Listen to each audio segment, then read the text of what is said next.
iniciando a nossa aula número 289 do nosso curso de Filosofia Espírita, Interpretação dos Evangelhos segundo o Espiritismo, no novo título Aplicações do Espiritismo. Na nossa aula, essa aula, repito, é número 289. Peço para vocês se inscreverem de forma a receberem, então logo suba o vídeo para o YouTube, o seu aviso, a sua sinalização. Amados alunos, nós estamos estudando ainda a conceito de fatalidade, livre-arbítrio, determinismo, porque é nesse tipo de estudo que eu reverbero, que eu repito, que eu cito uma fonte, depois cito outra, mas sempre tentando inserir, quer dizer, dar conhecimento consistente para vocês, porque no livre-arbítrio está a raiz de tudo que nós somos.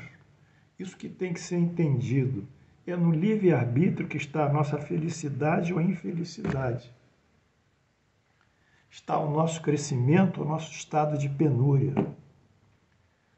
Não existe ninguém no mundo que possa construir o nosso destino por nós próprios. Não existe. O livre-arbítrio é uma criação de Deus no momento em que nós nos tornamos espíritos. Porque é um determinado momento que o princípio, o elemento inteligente universal, que é uma criação da inteligência divina, esse elemento inteligente universal, ele começa, que é uma forma inteligente, ele começa a se desenvolver sobre si próprio no mecanismo de auto-inclusão, e ele cria três juízos, esse princípio inteligente. A crença no Deus imortal,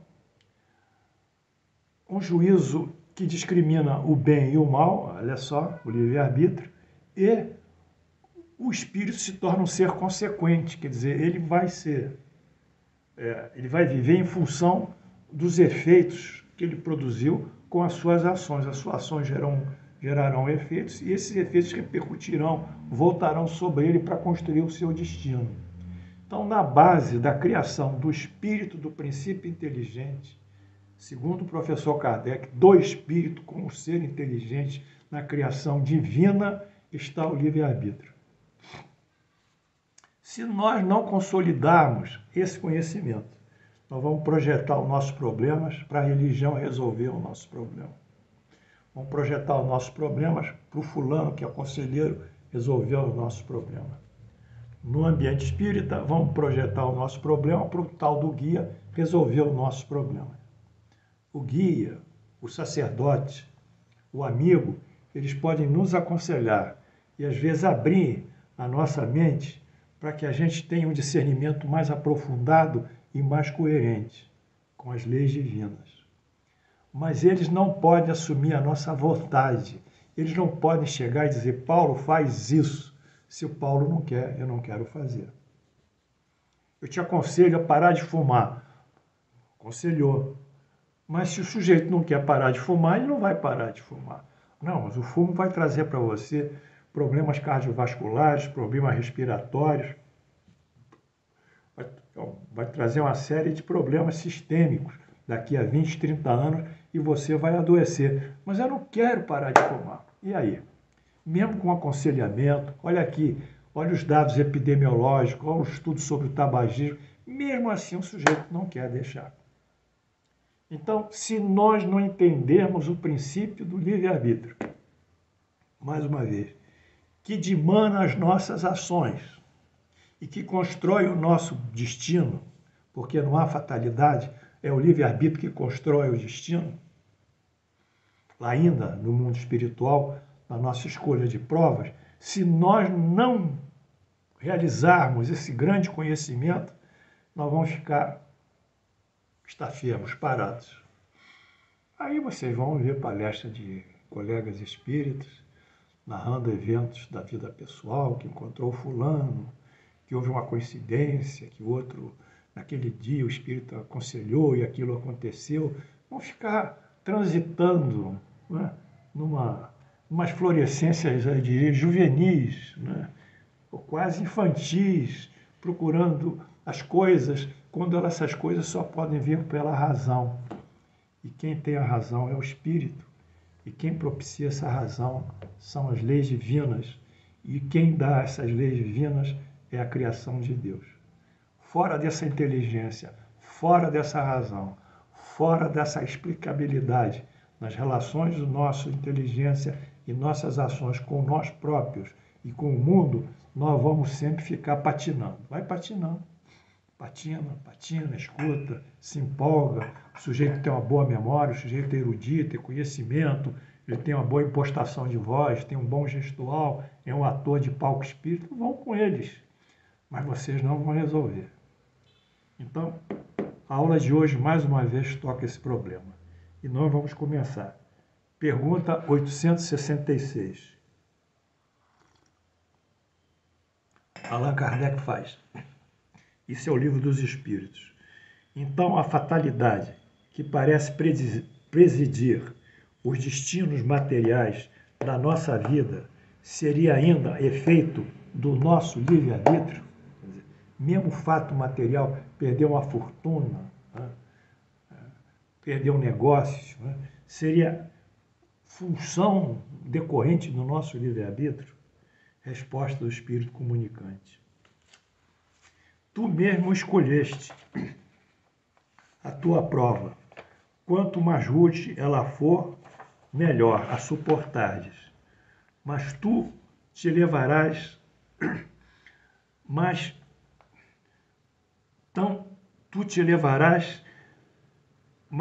as suportares e mais te elevarás. Aqueles que passam sua vida na abundância, na felicidade, você vê esses artistas, nos seus iates, assim, os bilionários, achando que aquilo ali é uma grande coisa, tomando sol, bebendo uísque, etc., aquela vida sensual. Aqueles que passam a vida na abundância e na felicidade humana são espíritos covardes, que permanecem estacionados. Eles não querem enfrentar a frustração, não querem escolher provas duras. Assim, o número de desafortunados é muito superior ao dos felizes neste mundo, visto que os espíritas, em sua maioria, procuram a provas que lhes sejam mais proveitosas. Quer dizer, quem quer crescer vai buscar teste difícil. Quem quer crescer vai buscar provas duras. Quem quer crescer vai buscar dificuldades e não facilidades. Eles veem perfeitamente a futilidade das vossas grandezas, essas que eu narrei, e dos vossos gozos. Além disso, a vida mais feliz é sempre agitada, sempre perturbada, apenas pela ausência da dor. Então, quem trabalha, quem propõe, quem encara, quem luta, esse está numa situação de ajustamento e progresso espiritual. Quem sai fora dos problemas, quem não quer tomar conhecimento, quem quer viver no ócio, na aposentadoria, das suas responsabilidades, não digo nem do trabalho, mas das suas responsabilidades frente à família e frente à sociedade.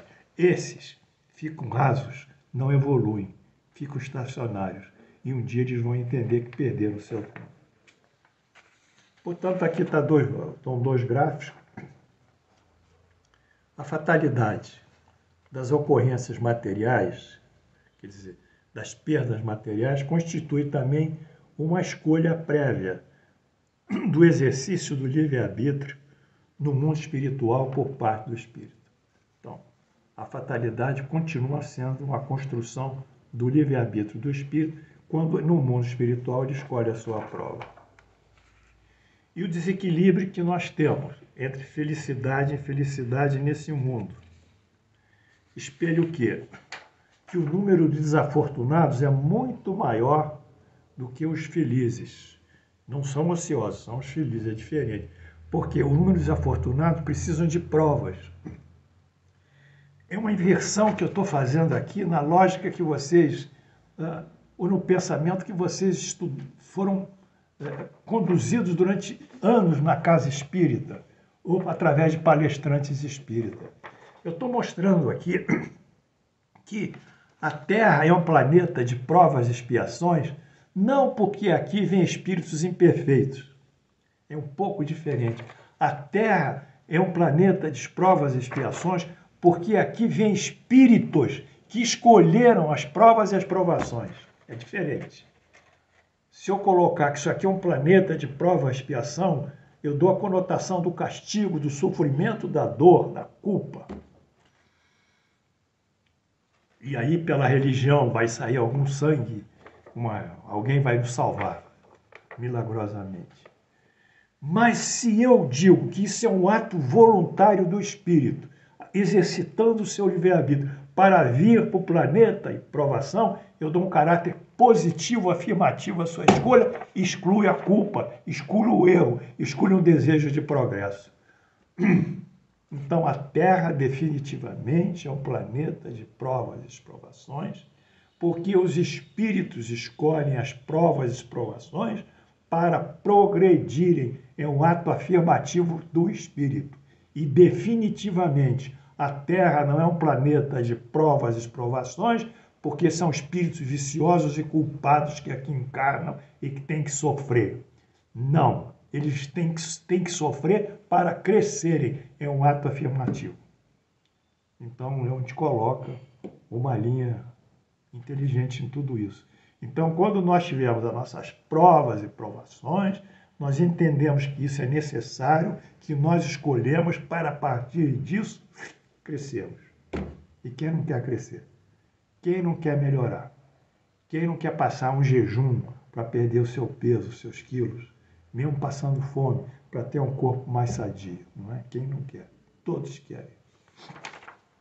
E o número de felizes aqui na Terra é menor, porque esses que vêm já com um quadro evolutivo, sem necessidade de passar por tantas provações e expiações para progredirem, esses já progrediram, eles estão mais felizes, estão mais eu diria, mais acomodados, mas num estado de maior conforto em relação às suas provas. E mais ainda, esse gráfico aqui é a dinâmica da escolha das provas, quer dizer, como ela se movimenta, das provas e sua repercussão sobre a espécie humana, tendo em vista, mais uma vez, o maior número de provações e expiações que a espécie humana aqui passa. Então, aqui o espírito, aqui, ó, ele vai escolher o seu gênero de prova, aqui, ó, é o gênero de prova dele. É a prova 1, a prova 2, a prova 3, a prova 4, a prova 5, a prova N. Tá? Tá aqui. Ele escolheu o gênero de prova. Mais uma vez eu vou dizer, gênero de prova é o seguinte, são as condições gerais da reencarnatória. Cor da pele, etnia, genética, nacionalidade, condição social, condição econômica, instrução, meio ambiente. Ele vai escolher aonde ele vai encarnar, pais, mães. Essas são as condições genéricas dele. Agora, em cima desse status genérico, ele vai atuar pelo seu livre-arbítrio. E aí vão ter sofrimentos, provas e provações, e ele vai vencendo isso e sendo mais feliz. Portanto, esse é o gênero de provas, não são castigos, são escolhas. Portanto, esses espíritos imperfeitos, encarnados, eles têm um gênero de prova que caracteriza a necessidade de um maior desconforto, um maior sofrimento, já que o planeta Terra é um planeta específico para acolher dentro do seu quadro evolutivo, espiritual, social, espíritos dessa matiz, desse tipo de estrutura psicológica espiritual. Está claro? Tem uma máxima da biologia que diz que o meio ambiente é que faz a fisiologia dos seres vivos. O meio ambiente é que cria a fisiologia, a morfologia dos seres vivos. Por exemplo, nível líquido, água. Na água, a concentração de oxigênio é mínima. Tá? Não há contato com o ar. Então, o peixe, como é que ele vai respirar dentro d'água? Como é que ele vai andar dentro d'água? Como é que ele vai viver dentro d'água? E a temperatura da água é muito fria. Um ser humano não vai viver, um ser humano não vai conseguir viver dentro d'água, porque vai ficar congelado em determinado tempo. Se a água for fria, não vai conseguir respirar, porque não tem oxigênio, e nem vai conseguir se movimentar, porque o corpo dele não tem uma estrutura aquática, né, que possibilita a sua movimentação. Então, como o meio ambiente forma o ser, então esse meio ambiente que necessita, que oferece pouco oxigênio, temperatura fria, movimentação, uma dinâmica para o ser que ali vive, essas condições geram um ser específico para o meio ambiente, que é o peixe. Então o peixe respira pelas brânquias, quer dizer, a água entra, há uma troca gasosa aqui, ó, nas brânquias dele, ele solta o CO2 e absorve o oxigênio. É uma difusão, é diferente, não é respiração. O peixe tem uma dinâmica no corpo, uma forma dinâmica do seu corpo chata, para poder deslizar com facilidade, sem maior atrito. E o peixe, ele tem uma temperatura constante dentro dele. Essa temperatura, ele iguala a temperatura da água. Por exemplo, se a água está 5 graus abaixo de zero, o peixe nivela a temperatura do seu sangue a 5 graus abaixo de zero. Se a água está 10 graus abaixo de zero, ele nivela. Então, ele, dentro da sua fisiologia e da sua morfologia, ele se adaptou ao meio ambiente que ele vai viver. Por que eu digo isso? Eu digo isso em razão do gênero de vida que os espíritos vão escolher. Ele vai escolher o gênero de vida. Ele vai naquele meio ambiente que ele escolheu. Nacionalidade, naturalidade, etnia, condição social, condição econômica, instrução, saúde, tudo. Aí vai viver numa desgraça lá no interior de uma tribo atrasadíssima na África. Vai viver lá. Vai ter que passar por tudo isso, né? Mas ele vivendo lá, ele vai evoluir. Agora, ele pode viver também numa cidade urbana, é outro gênero de prova, né? Tem todas as comodidades da tecnologia, mas é outro tipo de prova. Então, quando nós compreendemos o princípio do livre-arbítrio, a escolha que nós fazemos, que constitui o nosso próprio destino, lá de trás, desde quando nós nos tornamos espíritos, nós vamos entender agora esse sofrimento, essa expiação. Não tem como. Tudo positivado. Tudo de uma forma afirmativa. É verdade. Espero que vocês tenham entendido isso. E divulguem aí, porque o nosso curso, eu acho que é um curso diferente. Tem espíritos que trabalham comigo que são diferentes também. Eles que me ajudam a fazer esse trabalho, então, são espíritos que realmente têm muita condição de entendimento das coisas, né? São espíritos instruídos. Pergunta 859A. Haverá fatos que devam forçosamente acontecer e que a vontade dos espíritos não possa conjurar? Quer dizer, aquilo ali seria uma fatalidade? Esse fato seria um fato fatal? Sim. Mas que tu, no estado de espírito, viste e pressentiste, quando fizeste a tua escolha. Mesmo esse fato fatal foi escolhido lá em cima para que acontecesse. Então, nada está acontecendo ao desconhecimento do espírito. Não existe castigo na nossa visão doutrinária, kardecista, dinâmica, progressista, assertiva, positivada. Existe um mecanismo de evolução, que tem pedras de tropeço, tem valões, tem espinhos, tem cardos, tem arame farpado, tem tudo, e nós vamos vencendo isso, para sermos cada dia mais felizes. Então, essa fatalidade que eu falei, essa fatalidade aqui, expiatória, quer dizer, se existe uma fatalidade, era de conhecimento prévio do espírito. Foi escolhida a ocorrência fatal na vida espiritual. Está aqui. E a minha bibliografia está aqui no Livro dos Espíritos. Estou citando aqui o número das perguntas. Aí continua.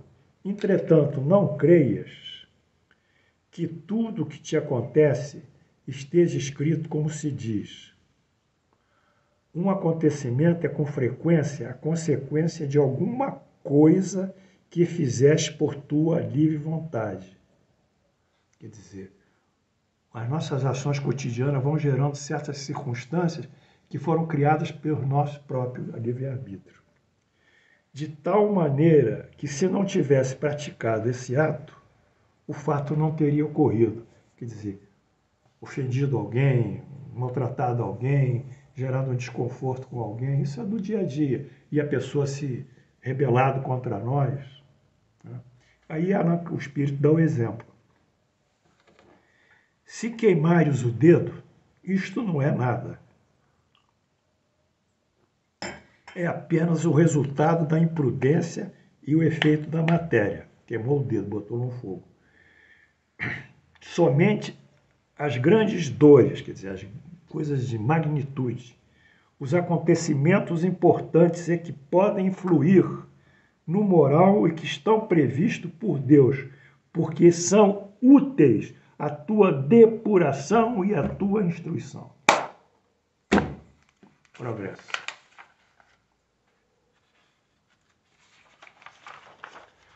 Fatos independentes da ação da vontade do livre-arbítrio do Espírito, aqui na Terra, foram escolhidos no mundo espiritual. Escolha de provas.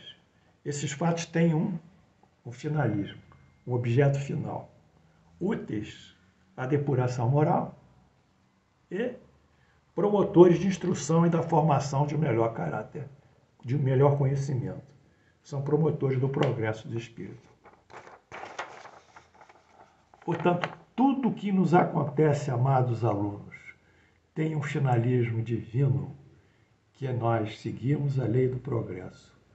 Por mais fundo que nos encontremos, por mais difíceis que sejam as provações, mantenhamos a nossa fé firme, fortalecida na justiça divina, e peçamos a ajuda de Deus e dos bons espíritos para suportarmos-las com dignidade, esperança e tenacidade. Aqui está a grandeza maior.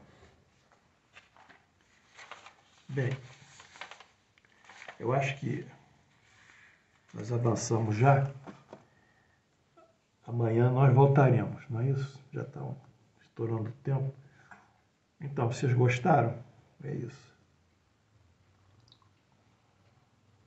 Estão aprendendo, sim. Estão entendendo bem.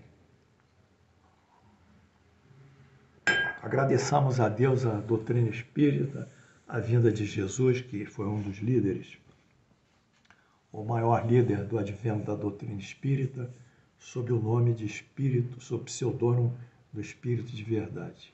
Que Deus nos abençoe. Estaremos juntos outra vez. Flores para todos.